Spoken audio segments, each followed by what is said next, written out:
MLC Parvathireddy Chandrasekhar రెడ్డికి ఎన్నికలపై కనీస అవగాహన లేదంటూ మండిపడ్డారు డిప్యూటీ మేయర్ రూప్ కుమార్. నెల్లూరులో ఓటర్ల జాబితా సవరణ ఎస్ఐఆర్ ప్రక్రియపై ఎమ్మెల్సీ చంద్రశేఖర్ రెడ్డి చేస్తున్న ఆరోపణలను తీవ్రంగా ఖండించారు. మీడియాతో మాట్లాడే ముందు వాస్తవాలు తెలుసుకుని మాట్లాడాలని హితవు పలికారు.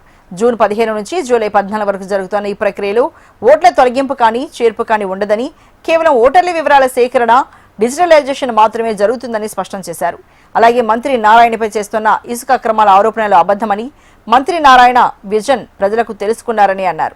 గతంలో 4000 ఉన్న ట్రాక్టర్ ఇసుకను మంత్రి నారాయణ చొరవ తీసుకుని 1200కే పేదలకు అందేలా చేశారని ఆయన గుర్తు చేశారు.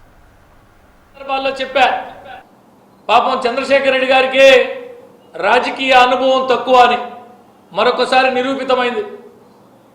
నిన్న నెల్లూరులో జరుగుతున్నటువంటి ఎస్ఆర్ మీద అనేక రకాలుగా గౌరవ మంత్రివర్యులు నారాయణ సార్ మీద, తెలుగుదేశం పార్టీ మీద అనేక రకాల ఆరోపణలు చేయడం జరిగింది. అయ్యా చంద్రశేఖర్ రెడ్డి గారు, మీరు చేసిన ఆరోపణలో ఏ ఒక్క ఆరోపణ అయినా నిజముందా అని చెప్పి సందర్భంగా అడుగుతున్నా.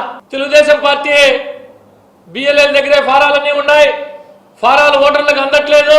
నెల్లూరు నగరంలో కేవలం డిజిటలైజేషన్ 40% మాత్రమే పూర్తయింది అని అనేక రకాల ఆరోపణలు చేశాం.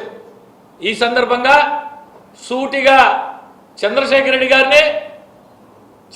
రెడ్డి గారి పక్షాన మాట్లాడుతున్నటువంటి జిల్లా పార్టీ అధ్యక్షుడు కాకాణి గోవర్ధన్ రెడ్డి గారిని నేను సూటిగా అడుగుతూ ఉన్నా.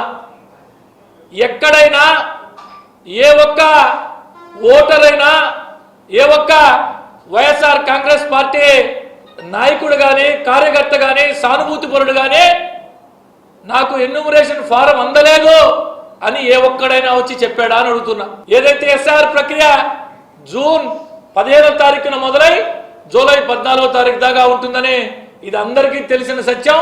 అన్ని రాజకీయ పార్టీలకి, ప్రజలందరికీ అనేక ప్రచార మాధ్యమాల ద్వారా తెలియపరుచున్నారు అధికార యంత్రాంగం. స్టేట్ ఎలక్షన్ కమిషన్ కావచ్చు, సెంట్రల్ ఎలక్షన్ కమిషన్ కావచ్చు.